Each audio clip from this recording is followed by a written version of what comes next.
숙향야담에 와주셔서 감사드리며 늘 건강하시고 행복하시기 바랍니다. 구독과 좋아요는 이야기를 엮어내는 큰 힘이 되옵니다. 그럼 지금부터 옛이야기 한 자락 들려드리겠습니다. 여러분, 오늘은 어려운 선택의 기로에 섰던 한 비구니의 이야기입니다. 10년간 한 번도 흔들린 적 없던 비구니 혜원. 그런 그녀 앞에 죽어가는 한 남자가 나타났습니다. 사랑과 신앙 사이에서 과연 그녀가 내린 선택은 무엇이었을까요? 지금 함께 만나보시지요. 지리산 자락 깊숙이 자리한 청정사에는 이른 새벽부터 목탁 소리가 은은하게 울려 퍼지고 있었습니다. 28살의 비구니 혜원 스님이 대웅전에서 예불을 드리고 있었지요. 나무아미타불 관세음보살. 혜원 스님의 맑은 연불 소리가 고요한 산사에 스며들었습니다. 그녀는 이미 출가한 지 10년이 된 원로 비구니였습니다. 18살에 세상의 모든 인연을 끊고 불문에 들어선 이후 한 번도 마음이 흔들린 적이 없었지요. 혜원 스님은 어려서부터 총명하고 자비로운 성품을 지녔습니다. 부모님이 일찍 돌아가신 후 외할머니 손에서 자라면서 불교에 귀의하게 되었고 세상의 무상함을 깨달아 스스로 출가를 원했던 것입니다. 혜원아, 오늘은 마을에 공양미를 나누러 가야겠구나. 원각 스님이 말씀하셨습니다.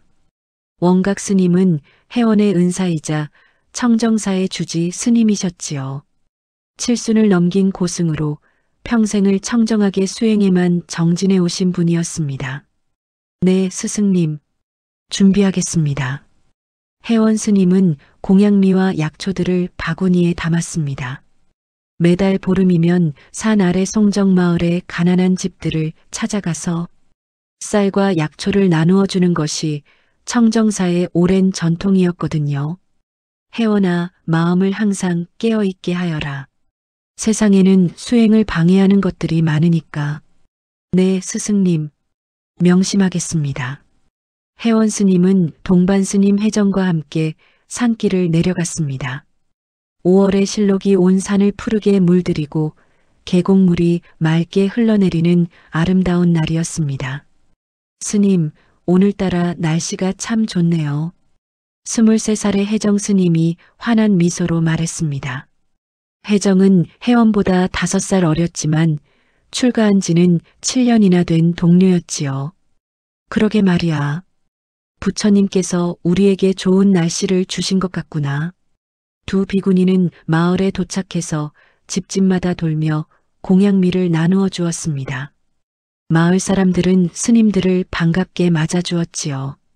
혜원 스님 고맙습니다. 스님 덕분에 우리가 살아요. 천만에요. 부처님의 자비일 뿐입니다. 그런데 마을 끝집에 이르렀을 때였습니다. 평소에는 보이지 않던 낯선 남자가 처마 밑에 앉아 책을 읽고 있었습니다. 30살 정도로 보이는 수척한 선비였는데 깨끗한 한복을 입고 있었지만 어딘지 초라해 보였습니다. 저분은 누구실까요? 혜정이 작은 소리로 물었습니다. 혜원도 호기심이 일었지만 내색하지 않고 그냥 지나가려 했지요. 그런데 그때였습니다. 선비가 갑자기 기침을 하더니 피를 토하며 쓰러진 것입니다. 어머! 혜원 스님은 반사적으로 달려가서 선비를 부축했습니다. 괜찮으십니까? 어디 많이 아프신가요? 선비는 혜원의 목소리에 천천히 눈을 떴습니다. 그리고 자신을 걱정스럽게 내려다보는 비구니의 얼굴을 보았지요. 맑고 자비로운 눈빛이었습니다. 고맙습니다, 스님. 혜정아, 물 좀 떠다가 줘. 혜정이 재빨리 우물에서 물을 떠오자 혜원은 선비에게 조심스럽게 물을 먹여주었습니다. 병이 있으신 것 같은데 언제부터 이렇게 아프셨어요? 한 달 정도 된 것 같습니다. 폐병인 듯 싶은데. 선비의 말에 혜원의 마음이 아팠습니다. 폐병은 당시로서는 불치병이나 다름없었거든요. 홀로 계신가요? 가족은 어디 계신지요? 가족은 다 이렇습니다. 저는 윤서라고 합니다. 윤서는 몰락한 양반 집안 출신이었습니다. 어려서부터 학문에 뛰어났지만 3년 전 전란으로 가족을 모두 잃고 혼자 떠돌아다니며 살고 있었지요.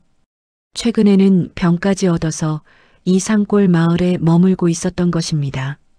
그럼 치료는 받고 계신가요? 돈이 없어서 그냥 이대로 죽을 운명인 것 같습니다. 윤서의 체념적인 말에 혜원의 마음이 더욱 아팠습니다.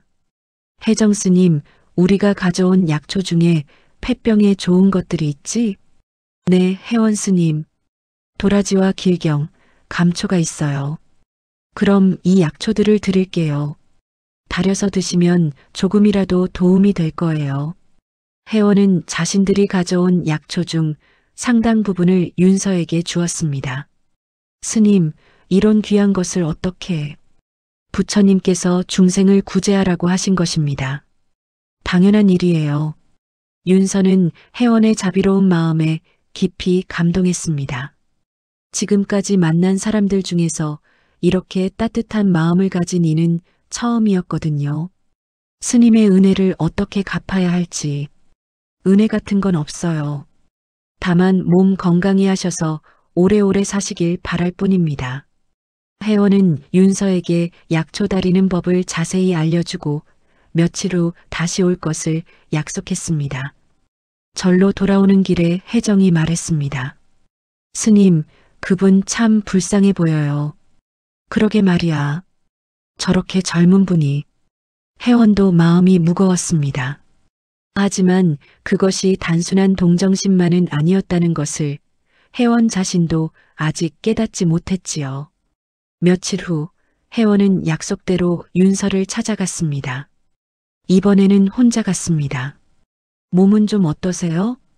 스님 덕분에 많이 나아졌습니다. 정말 고맙습니다. 윤서의 얼굴에는 확실히 생기가 돌고 있었습니다. 다행이네요. 계속 드시면 더 좋아지실 거예요. 혜원은 또 다른 약초들을 가져다 주었습니다. 스님, 정말 죄송합니다. 받기만 하고. 그런 말씀 마세요. 이것이 제 수행입니다. 그날부터 혜원은 일주일에 한 번씩 윤서를 찾아가서 약을 주고 안부를 물었습니다.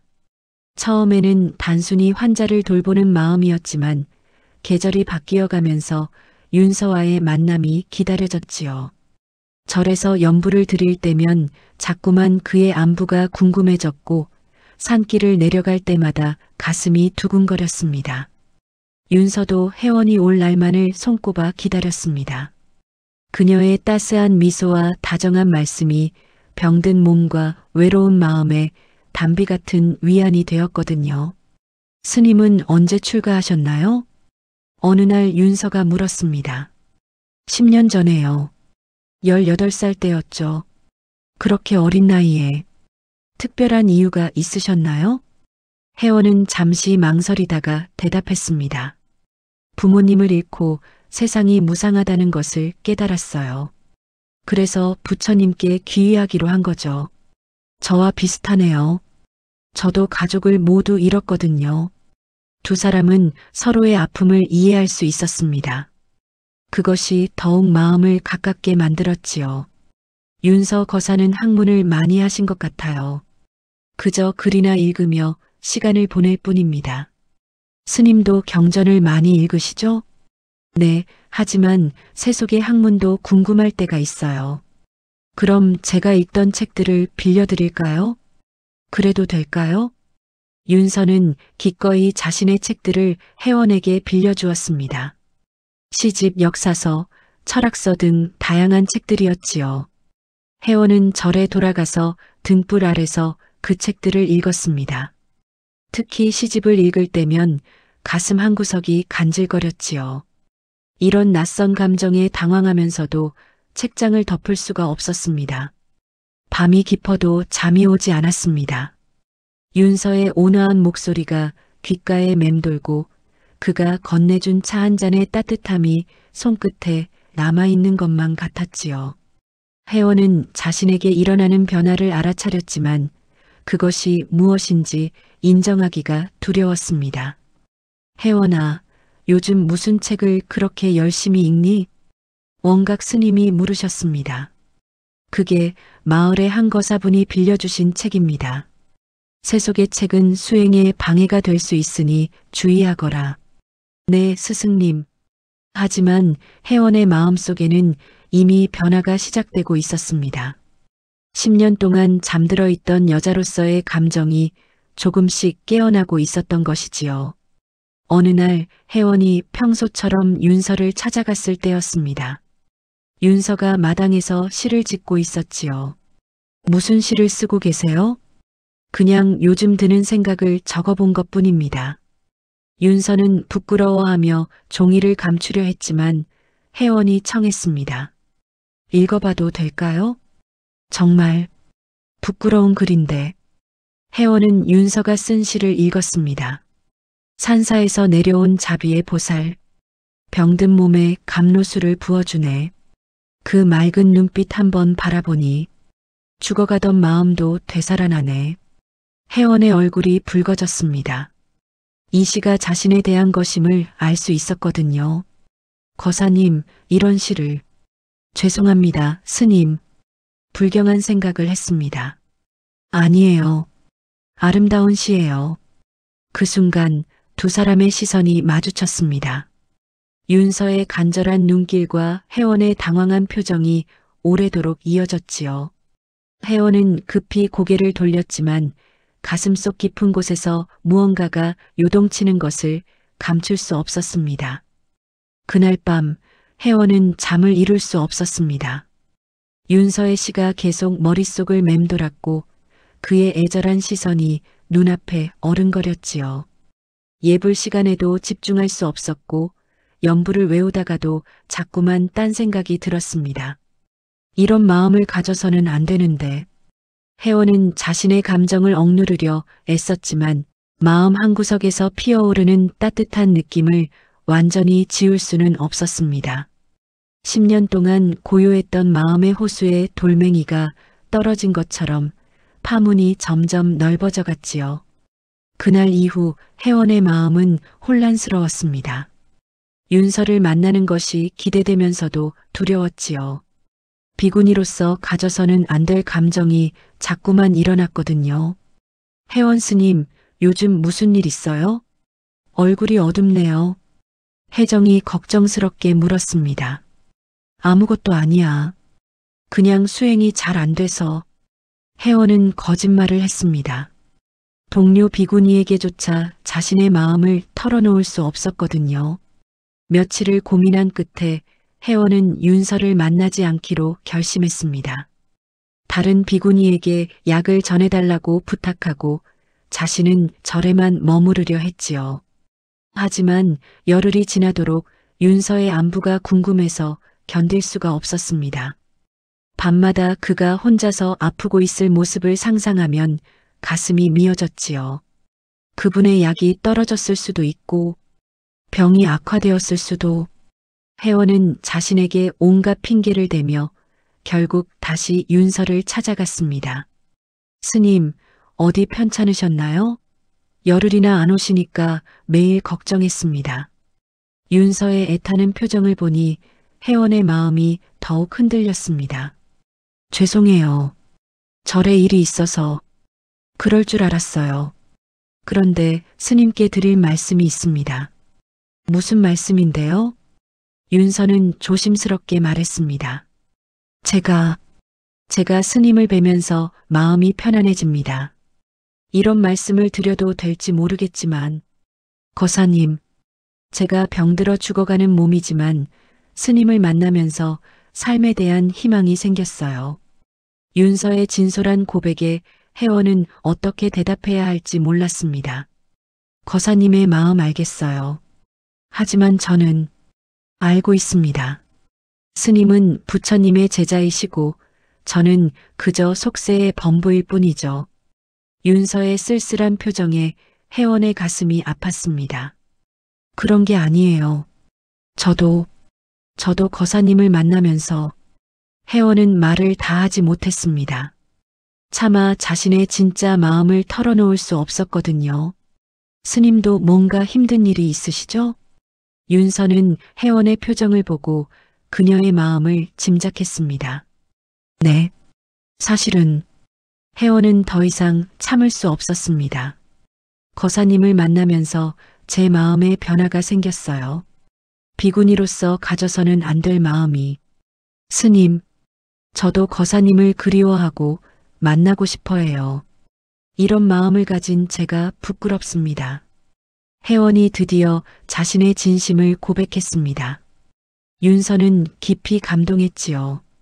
스님, 저도 같은 마음입니다. 스님을 처음 뵌 순간부터 제 마음은 스님께 있었어요. 두 사람은 서로의 마음을 확인했지만 동시에 절망감도 느꼈습니다. 이룰 수 없는 사랑이라는 현실이 그들 앞에 가로막고 있었거든요. 혜원의 눈가에 이슬이 맺혔고 윤서의 손끝이 떨렸습니다.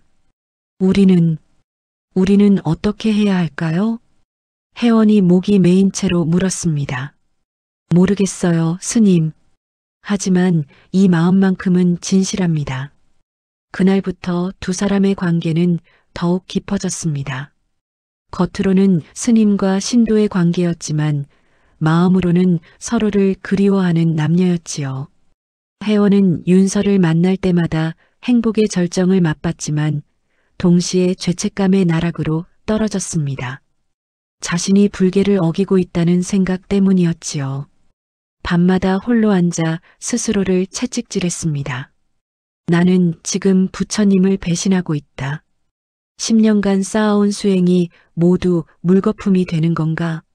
부처님, 저를 용서해 주세요. 저는 지금 잘못된 길을 걷고 있습니다. 혜원은 매일 밤 참회 기도를 드렸지만 윤서에 대한 그리움은 사라지지 않았습니다.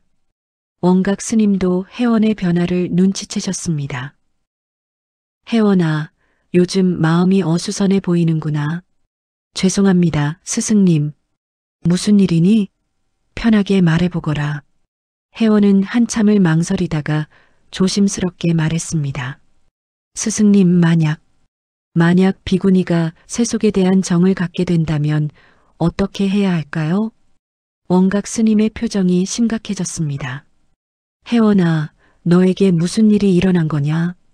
저는 한 사람을 그리워하게 되었습니다. 혜원이 떨리는 목소리로 고백했습니다. 원각 스님은 깊은 한숨을 쉬셨지요. 누구냐? 마을의 윤서라는 거사입니다. 그 병든 선비를 말하는 거냐? 네, 스승님. 원각 스님은 오랫동안 침묵하셨습니다. 그리고는 자비로우면서도 엄중한 목소리로 말씀하셨지요. 혜원아, 너는 지금 매우 위험한 길에 서 있다.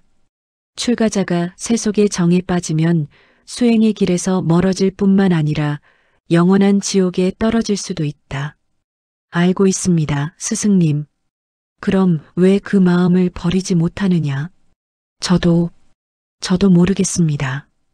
아무리 노력해도 그 마음이 사라지지 않아요. 혜원이 울먹이며 말했습니다. 혜원아, 당분간 그 사람을 만나지 말거라. 그리고 참회 수행에 정진하여라. 네, 스승님. 혜원은 스승의 말씀에 따라 윤서를 만나지 않기로 했습니다.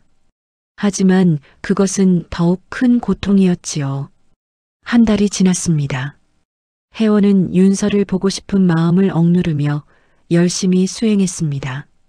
하지만 마음의 고통은 더욱 심해졌지요. 그러던 어느 날 마을 사람이 급히 저를 찾아왔습니다. 혜원 스님, 큰일이야. 윤서 거사가 쓰러졌어. 혜원의 얼굴이 하얗게 변했습니다. 무슨 말씀이세요? 병이 악화돼서 며칠째 일어나지 못하고 있어. 혜원 스님이 안 오시니까 약도 떨어지고. 혜원은 더 이상 참을 수 없었습니다. 원각 스님의 만류에도 불구하고 급히 마을로 달려갔지요. 윤서는 정말로 위독한 상태였습니다. 얼굴은 창백해졌고 숨소리도 가빠졌습니다. 거사님, 혜원이 윤서를 부르자 윤서가 간신히 눈을 떴습니다. 스님, 스님이신가요? 네, 저예요. 어떻게 이렇게 되셨어요? 스님이 안 오시니까 살 의욕이 없어졌어요. 윤서의 약한 목소리에 혜원의 눈에서 눈물이 흘러내렸습니다. 죄송해요. 제가 너무 늦었어요. 아니에요. 이렇게 와주신 것만으로도 고마워요. 혜원은 윤서를 정성껏 돌봤습니다. 약을 다려주고 죽을 끓여 먹이고 밤새 간병했지요. 며칠 후 윤서의 상태가 조금 나아졌습니다. 스님, 제가 죽으면 어떻게 될까요? 윤서가 조용히 물었습니다. 그런 말씀 마세요. 꼭 나으실 거예요. 아니에요. 저는 제 몸을 알아요. 오래 살지 못할 거예요. 혜원의 가슴이 미어지듯 아팠습니다. 스님, 제가 죽기 전에 한 가지만 말해도 될까요? 무슨 말씀인데요? 저는 스님을 사랑합니다. 비록 이룰 수 없는 사랑이지만 이 마음만큼은 진실합니다. 윤서의 고백에 혜원도 더 이상 참을 수 없었습니다. 저도 거사님을 사랑해요. 비구니로서 가져서는 안 될 마음이지만 두 사람은 서로의 손을 잡고 눈물을 흘렸습니다. 그들의 사랑은 순수했지만 현실은 너무나 잔혹했지요. 윤서의 병은 혜원의 정성스러운 간병으로 조금씩 나아졌습니다. 하지만 두 사람의 관계는 더욱 깊어졌고 그만큼 갈등도 커졌지요. 원각 스님께서 혜원을 찾아오셨습니다. 혜원아, 내가 무슨 일을 하고 있는지 다 알고 있다. 스승님, 너는 지금 불계를 어기고 있다. 당장 절로 돌아오너라. 스승님, 그분이 아프셔서. 그것은 핑계다. 너는 이미 그 남자에게 마음을 빼앗겼다. 원각 스님의 준엄한 꾸짖음에 혜원은 고개를 들 수 없었습니다. 혜원아, 마지막으로 묻는다. 부처님을 택하겠느냐 아니면 그 남자를 택하겠느냐? 혜원은 대답할 수 없었습니다. 두 가지 모두 포기할 수 없었거든요. 시간을 주겠다. 열흘 후에 답을 가지고 절로 돌아와라. 원각 스님이 떠나신 후 혜원은 깊은 고민에 빠졌습니다. 10년 동안 쌓아온 수행을 포기할 것인가 아니면 사랑을 포기할 것인가. 윤서도 혜원의 고민을 알고 있었습니다. 스님, 저 때문에 괴로워하시는군요. 아니에요. 이건 제가 선택해야 할 문제예요. 스님, 저는 스님이 행복하셨으면 해요. 비록 제 곁을 떠나더라도. 윤서의 배려 깊은 말에 혜원은 더욱 마음이 아팠습니다. 그날 밤 두 사람은 달빛 아래 앉아서 깊은 대화를 나누었습니다. 거사님, 만약 제가 파괴를 한다면 저희는 어떻게 될까요? 스님이 그런 선택을 하신다면 저는 스님을 평생 모시고 살겠어요. 하지만 저는 비군이에요. 세상 물정도 모르고 할 줄 아는 일도 별로 없어요. 괜찮아요. 제가 다 책임질게요. 윤서의 진심 어린 약속에도 불구하고 혜원은 쉽게 결정을 내릴 수 없었습니다. 10년 동안 몸에 밴 수행자의 삶을 포기하는 것이 그리 간단한 일은 아니었거든요. 며칠 후 혜정이 혜원을 찾아왔습니다. 스님, 무슨 일이에요? 원각 스님께서 혜원 스님 걱정을 많이 하고 계세요. 혜정 스님, 나는 어떻게 해야 할까? 혜원은 결국 혜정에게도 자신의 마음을 털어놓았습니다. 스님이 그분을 그렇게 사랑하나요? 응. 나도 모르게 마음이 기울어진 거야. 혜정은 한참 생각하더니 말했습니다. 혜원 스님, 내가 뭐라고 할 수는 없지만 스님이 선택한 길이라면 이해할게요. 혜정 스님, 하지만 정말 신중하게 생각해봐요. 한번 내린 결정은 다시 돌이킬 수 없으니까. 혜정의 말에 혜원은 더욱 깊이 생각해보게 되었습니다. 며칠 후 윤서의 상태가 급격히 악화되었습니다. 폐병이 깊어지면서 피를 토하는 횟수가 잦아졌고 기력도 현저히 떨어졌지요. 거사님, 혜원이 부르자 윤서가 간신히 눈을 떴습니다. 스님, 저는 이제 정말 안 될 것 같아요. 그런 소리 마세요. 제가 끝까지 돌볼게요. 스님, 제가 죽기 전에 한 가지 부탁이 있어요. 무엇이든 말씀하세요. 저와 하룻밤만 부부로 살아주세요. 윤서의 간절한 부탁에 혜원은 충격을 받았습니다. 거사님, 그런 말씀은. 스님, 저는 곧 죽을 사람이에요. 죽기 전에 단 한 번만이라도 스님과. 혜원은 한참을 고민했습니다. 마음속에서 두 개의 목소리가 끊임없이 싸우고 있었지요. 한쪽은 윤서를 구해야 한다고 외쳤고 다른 한쪽은 계율을 지켜야 한다고 속삭였습니다.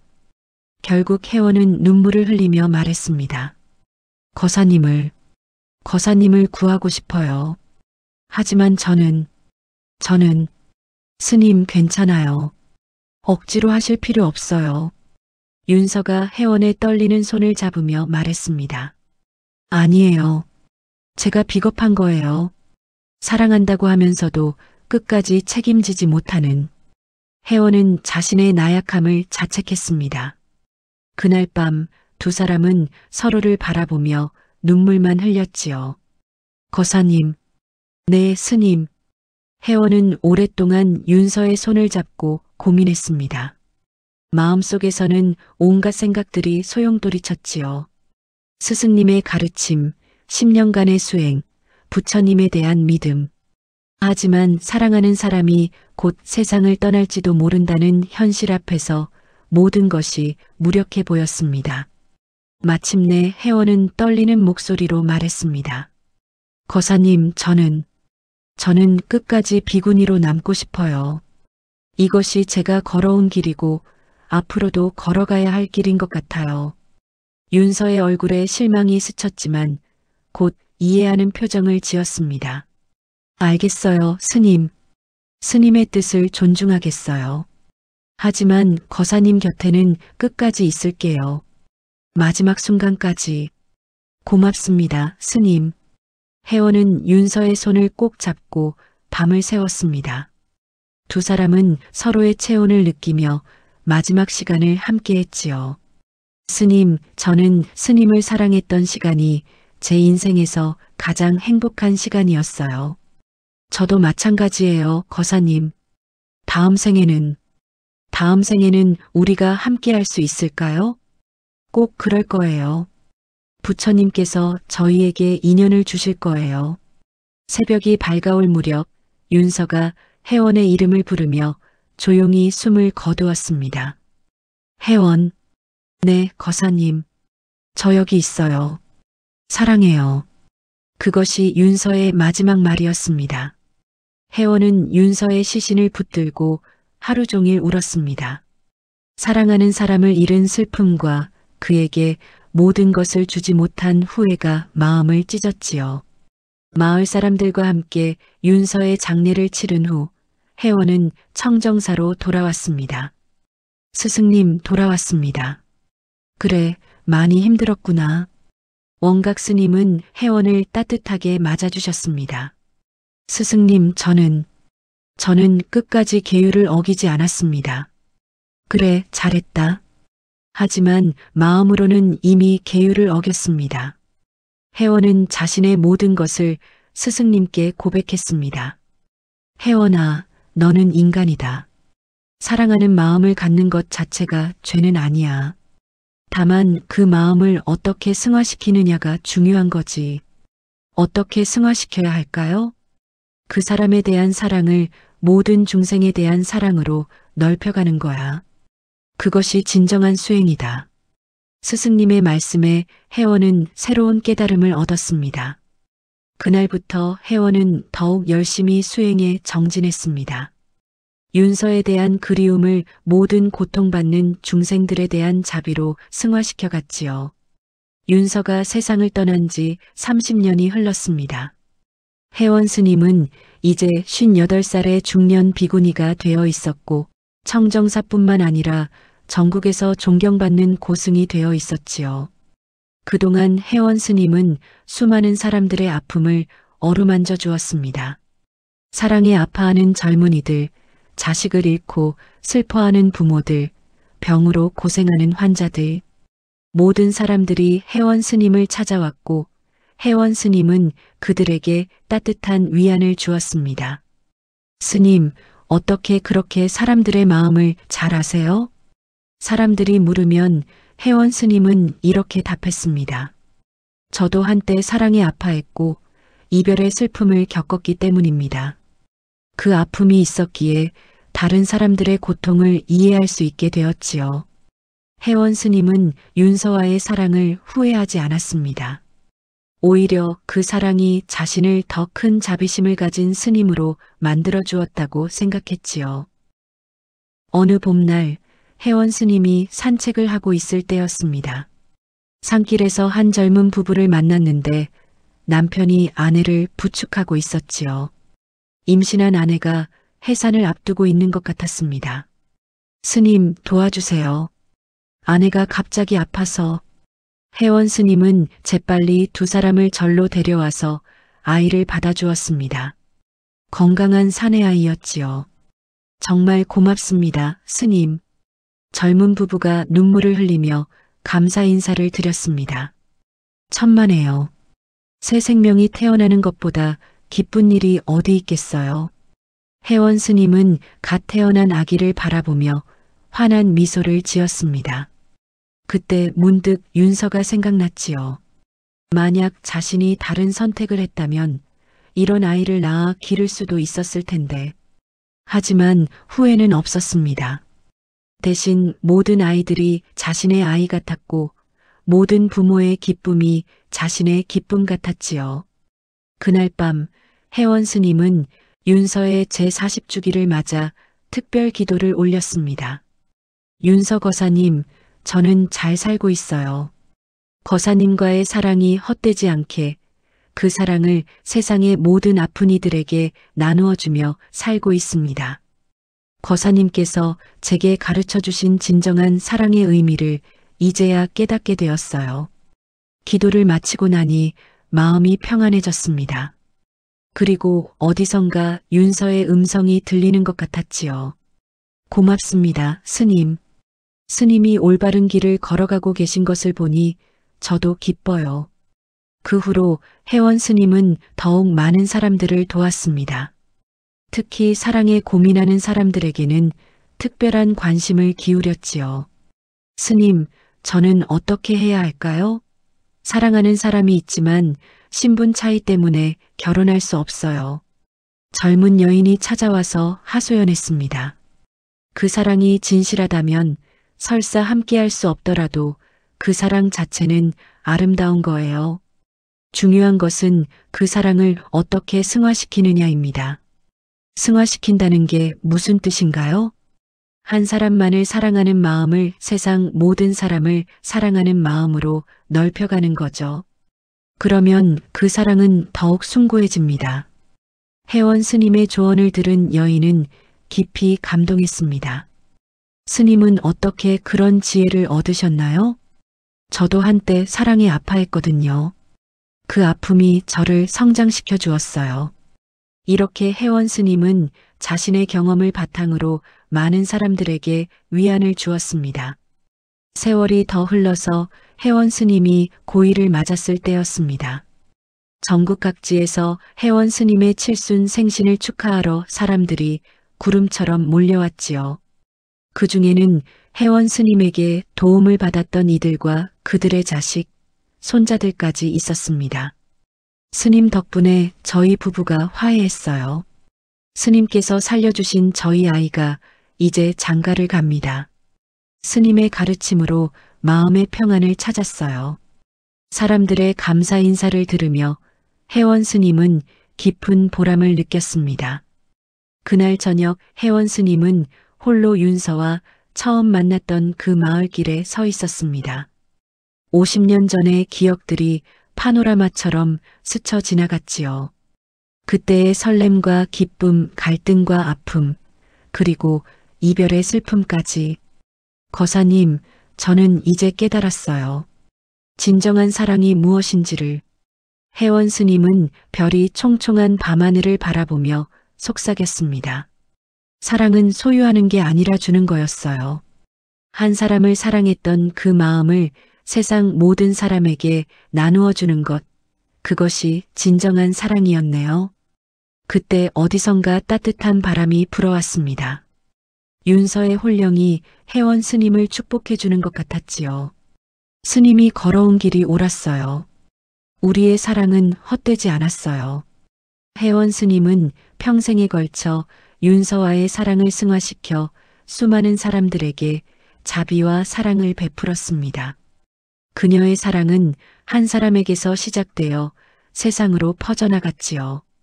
마침내 혜원 스님이 80세에 열반에 들 때 그녀의 마지막 유언은 이것이었습니다. 모든 중생이 참된 행복을 얻기를.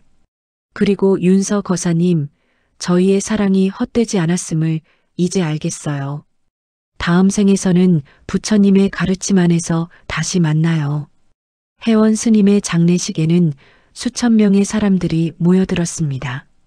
모두가 혜원 스님의 자비로운 사랑에 감화를 받은 사람들이었지요. 그렇게 비구니 혜원의 사랑은 완성되었습니다. 한 남자에 대한 개인적인 사랑에서 시작되어 결국은 모든 중생에 대한 보편적인 사랑으로 승화된 것이었지요. 사람들은 지금도 혜원 스님을 사랑의 보살이라고 부르며 기억하고 있습니다. 그리고 사랑에 고민하는 이들은 여전히 혜원 스님의 영전에서 기도를 올리며 진정한 사랑의 의미를 깨닫게 됩니다. 혜원 스님과 윤서의 사랑은 비록 이 세상에서는 이루어지지 못했지만 그 사랑이 무수한 사람들에게 희망과 위안을 주었기에 가장 아름답고 숭고한 사랑이 되었던 것입니다. 진정한 사랑이란 무엇일까요?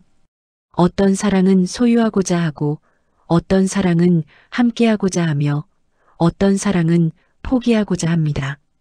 하지만 가장 숭고한 사랑은 바로 나누어주는 사랑이 아닐까 생각합니다. 비구니 혜원의 이야기는 우리에게 말해줍니다. 사랑은 때로 아픔을 주지만 그 아픈 사랑조차도 우리를 더 큰 사람으로 성장시킬 수 있다는 것을. 그리고 진정한 행복은 사랑을 독차지하는 데 있는 것이 아니라 그 사랑을 세상과 나누는 데 있다는 것을 말이지요.